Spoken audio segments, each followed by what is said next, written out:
I'm Deepa. I'm the founder and CEO of Journyz, a software platform, and the president of a software services company called Reflections. Very excited to talk with Atul Khosla, who's the founder and CEO of Leadership and Humanity.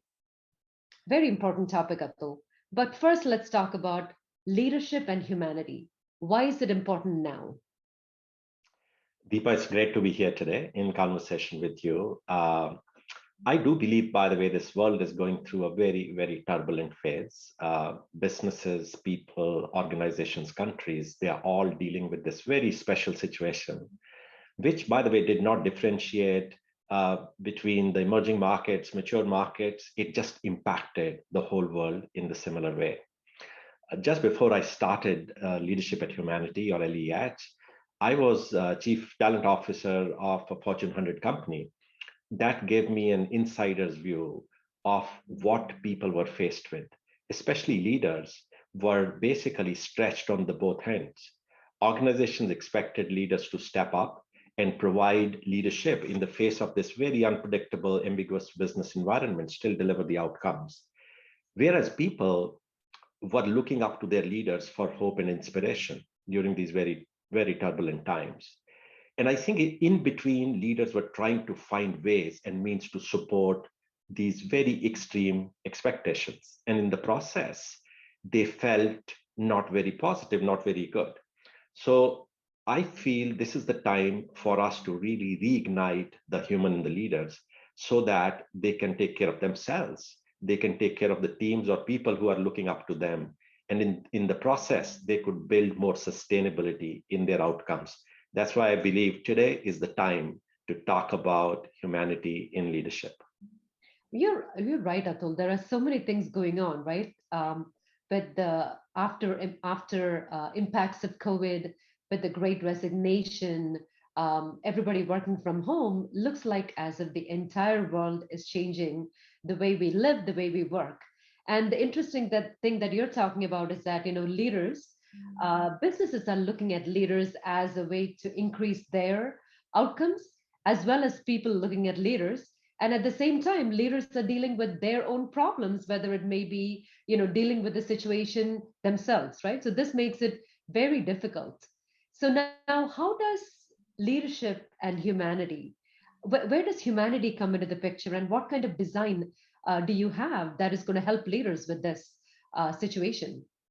So great question, Deepa. So I think, as you said, leaders are right now trying to find their own balance in terms of how to support, how to take care of themselves first, and then how to support people who are looking up to them, and then of course how to deliver the outcomes in the face of very, very unpredictable business environment or situation. Now, unfortunately, there is a lot of focus on building more skills and more capabilities, and organizations are doing more of what has worked in the past. Mhm. And I think as human beings, it's our default situation. When we are under pressure, we want to go back to what worked for us in the past and what really helped us to go through those situations. But somehow in this situation, that's not helping anymore. So giving more of financial or monetary rewards to leader, giving or changing incentive plans, or inflating titles. I've seen organizations inflating titles to make this attractive. Mhm. Despite that, there is this massive, great churn which is happening in the industry. I'm sure you are also hearing people are looking at their options. They are considering whether they want to work in the industry or not. They are making choices to move from one role to another, looking for that elusive balance or peace or harmony, which will enable them to continue sustainably create value. So my sense is that that all will not work or is not working. So few things. One, this is not a temporary phase. I've heard people talk about this is a phase, this will go away. Mhm. My sense is that if this phase goes away, there will be some other complexity or other shift or change which will come and impact this world. So organizations need to take a step back and think of building sustainability in the impact of leaders so that they can enjoy themselves, what they're doing. They can take care of people they're responsible for, and they could deliver the outcomes for which they have signed up for in these organizations. And that's where the humanity comes in. Mm. Our approach at Leadership at Humanity is to focus on core and capacity of the leaders. And we believe that if you have a stronger personal core, if you continue to expand and build your capacity, your ability to deal with complexity enormously goes up. It's not that those leaders will not face challenges or will not have problems, but they will be better equipped to deal with those issues and challenges. And when on top you add skills and capabilities, your impact becomes much more sustainable. Interestingly, I was having this conversation this morning when somebody said exactly this, which is this is going to, the situation is going to change. In the next few months, by middle of next year, the situation is going to change. But you don't believe that situation is going away, right? Well, when the pandemic hit, Deepa, like this was 2020, March or April, Yeah. when here this part of the world, of course, it started earlier in China. Mhm. Yep. Uh, that was the time there was a discussion. It's a matter of 2 or 3 months. I remember in our own organization, when the first announcement which went out was for the next 3 months, we want people to work from home, Right. and then you come back to the offices. Right. And here we are in November of 2021, and we are not clear in terms of how far this is going to be. So my sense is that our ability or human ability, by the way, even an artificial intelligence ability to Mhm. project the changes and shifts and models is limited or compromised. So to my mind, instead of playing a guessing game to see when this is going to be over, a better strategy would be to prepare and build that resilience in the leadership and in the organization so that they are better equipped to deal with a similar situation which might happen when the pandemic is over. That is very true. So tell me a little bit about core and the resilience of core and the capacity. Absolutely. So, this concept of core and capacity, or which I define as humanity, is actually targeted or designed to appeal to the legacy of the leaders. It's not designed to appeal to the intellectual horsepower or your executive presence as a leader, because that piece has its own limitations. As I was saying earlier, Deepa, a lot of focus on appealing to your title, your image, your resources. Beyond a point, it's not helping. I think the only way to really engage and inspire leaders is to appeal to their legacy and their brand as a leader. And that's where the core and capacity fit in. So the way I define core and capacity is around 8 components, four each for core and capacity. And core is about your personal purpose, what makes you get up, which is bigger than just going and doing your job and getting paid at the end of the month for that. Core is also defined by your ambition, how much deliberance you are able to put behind your purpose, how far you are ready to walk to make sure that you deliver on your purpose. Core also is about energy, how you're replenishing and building Mm. your physical, mental, emotional, and spiritual energy. It's like the fuel you need to run the car. And finally, your values are your anchors which keep you on the tracks. So it's like your seat belts. In a tough time, when you have to make choices and decisions and you don't have all the data points, what keeps you doing the right thing every time? And to my mind, those leaders or individuals who are investing in defining their personal core, enhancing and expanding their ambition, replenishing their energies, and making sure they are clearly anchored into their values, have a stronger or more sustainable ability to deal with any challenges. Capacity is how people experience you. I mean, I say core is who you are. Mhm. Capacity is how the rest of the world experiences you as a person or as a leader. So it is about compassion. It is about ability to collaborate and take others along with you. It is about resilience and courage to deal with those unplanned, unpredictable situations. And it is about your ability to influence the people around you, being a role model. So my sense is if we are really taking a step back and connecting with who we are Mhm. and taking a step back to see how people experience me as a leader or as an individual Mhm. and work on it, our ability to inspire and engage everybody else, besides ourselves being in a better place, will go up significantly. enabling us to deliver the outcomes for which we are there, by the way, for the organization and for a society as a whole. The pandemic, the one thing that the pandemic has done is kind of reset and stopped us in our tracks a little bit. And most people, I think, got the opportunity to do a little bit of introspection and understand what they're truly about. Sorry about that. Understand what they're truly about, right? Do you think that that obviously is something that is good, because typically we would be in a hamster wheel kind of format, right, where we don't have the opportunity to think about what's most important to us. So the whole concept of core, which is all about ourselves, and the capacity, which is about other people perceiving us, right? Do you think that because of the way in which we are operating in a virtual kind of mode, um, does that impact any of that capacity aspect of it at all? And if so, how do you handle something like that? So it's a great question, Deepa. First, I'll talk about the timing, then I'll talk about your specific question. I think this is the right timing to really start talking about humanity as a concept in leadership. As you said, people are in a reflection mode. I mean, everyone I talk to, I'm sure you're talking to folks, Absolutely. Mhm. people are taking a step back and assessing, why do I do what I do every day? Where is that value getting added? Mhm. What kind of impact or influence I'm able to have on the society? And it's not only about the senior leaders in the hierarchy of the organization. I think every individual who went through this phase is right now in the phase of self introspection in terms of what changes do I need to bring in. And that's why I feel this is a great timing to really start talking about something which is more fundamental, which allows people to fill something inside, so that when they look inside they find something. Mhm. If you don't have something inside, when you look back, when you need that help and support, you don't find anything, and then you struggle. And you see a lot of people, by the way, you know frustrated, they're dealing with their own personal challenges, so on and so forth. So I think this is a great timing.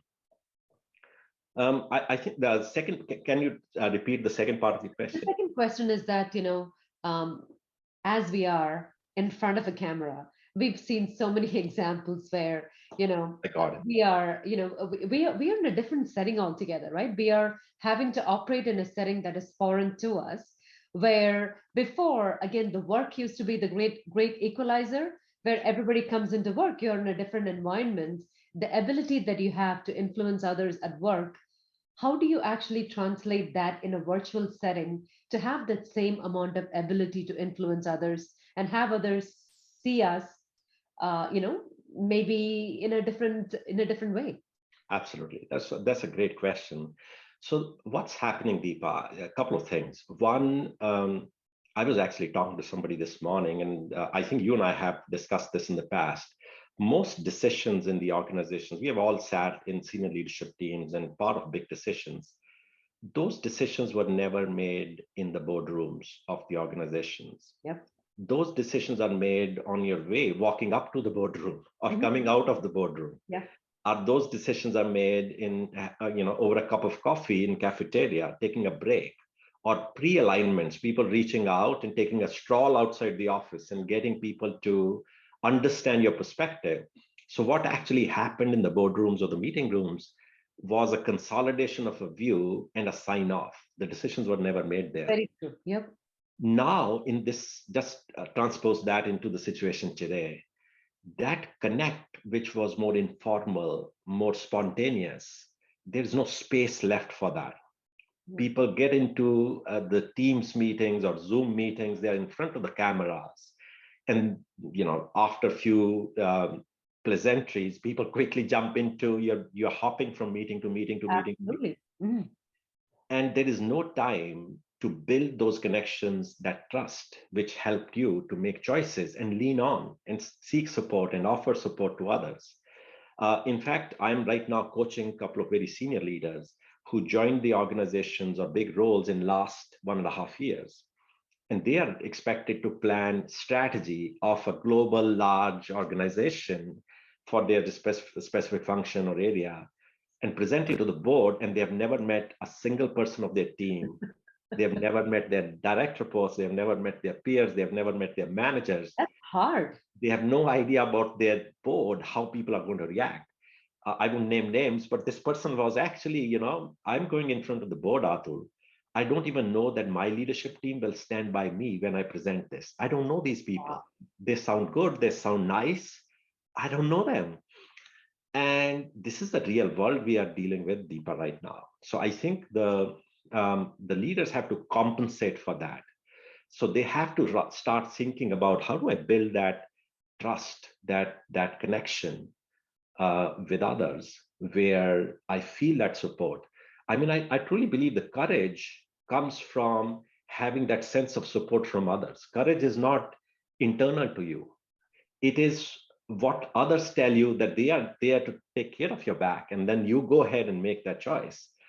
That is a missing aspect, and people have to compensate. The other thing which is really important is that leaders in the past, Deepa, could get away with, and I'm making a big statement, showing up 2 or 3 times a year, flying in a corporate jet, going into a country, making a very encouraging motivational speech, and walking away. And people were inspired. They I've loved those seen that. I've seen leaders. that for sure. But now you show up every day on the screen. People have a chance to see what you're doing and what you're saying. People are judging every moment. So that opportunity to show up when you needed to show up in that moment is gone. So leaders got to be more authentic, more direct, more natural, and genuinely compassionate. When I say that, it is a lot of responsibility on them to really feel for their people. Creating new EAPs, giving them more incentives, sponsoring $100 for a yoga session every morning will not help. There's Because nothing, although we have to say there's nothing wrong with the yoga session every morning. nothing wrong. But when you do that and you say that now I'm taking care of my people, it's actually creating more frustration. And that's what I keep saying. Very true. Humanity is who you are and how you show up. There is no difference between that. And our intent is to, and I, by the way, I am a genuine believer that people inherently are positive and good human beings. The whole circumstances around individuals to compete, to move forward, to navigate, to make sure they're winning every day creates a kind of a negative pressure on themselves and on others. We are trying to remove that gap between their doing and being so that they can show up who they are. And that version of them is so inspirational that people want to walk with you and they trust you. That's the change we are talking about. The interesting thing is that COVID did not come with an instruction manual, right? As to what we're supposed to be doing and how businesses are supposed to operate. And having some kind of a framework Yeah, helps quite a bit with respect to, what we're supposed to behave like in this new world that we have right now. absolutely. Absolutely.